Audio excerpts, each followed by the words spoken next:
അടുത്ത പ്രോബ്ലം പറയാം. ഇതും ഫോർത്ത് പ്രോപ്പർട്ടിയാണ്. അപ്പോൾ തന്നിട്ടുള്ള ക്വസ്റ്റ്യനെ ഐ ആയിട്ട് എടുക്കുന്നു.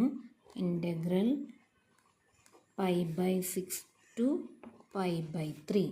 ഫോർത്ത് പ്രോപ്പർട്ടിയുടെ ഒരു വെറൈറ്റിയാണ് കേട്ടോ. ക്വസ്റ്റ്യൻ ഇത് തന്നെ ചോദിക്കുള്ളൂ. കാരണം പഠിക്കുമ്പോൾ ഒന്ന് വൃത്തിയായിട്ട് പഠിച്ചാൽ മതി.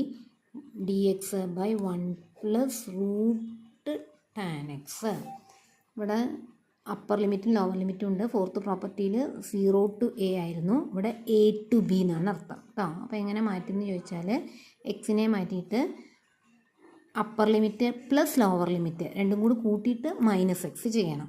അപ്പോൾ ആദ്യം ടാനിനെ മാറ്റി sin/cos ആക്കണം.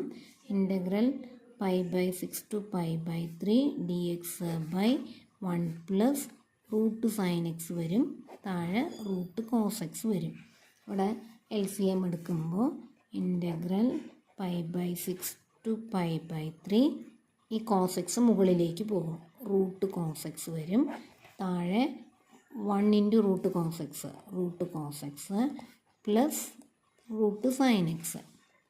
ഇതിനെ നമ്മൾ ഇക്വേഷൻ 1 ആയിട്ട് എടുക്കുന്നു.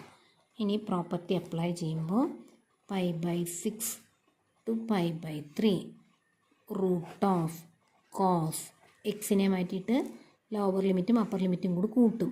π/6 പറഞ്ഞാൽ 30 ആണ്. π/3 പറഞ്ഞാൽ 60 ആണ്. അപ്പോൾ 30 60 കൂടി കൂട്ടി എന്നിട്ട് -x. അതേപോലെ താഴെ cos 30 + 60 -x plus √sin 30 + 60 -x.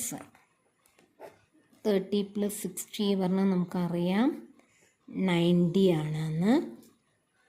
cos 90 - x എന്ന് പറഞ്ഞാൽ അറിയാം സൈൻ ആണെന്ന്. അപ്പോൾ √sin x താഴെ √sin x plus √cos x. ഇതിന് ഇക്വേഷൻ നമ്പർ 2 എന്ന് എഴുതി. ഇനി ആഡ് ചെയ്യുമ്പോൾ ആദ്യത്തേൽ √cos x ആണ്, രണ്ടാമത്തേൽ √sin x ആണ്. അപ്പം ആഡ് ചെയ്യുമ്പോൾ രണ്ടും കൂടി 1 ആയിട്ട് മാറും. 2i = ഇൻ്റഗ്രൽ π/6 to π/3 1 എന്ന് വരും. 1നെ ഇൻ്റഗ്രേറ്റ് ചെയ്ത് ലിമിറ്റ് അപ്ലൈ ചെയ്താൽ ആൻസർ കിട്ടും. ചെയ്ത് നോക്കുക.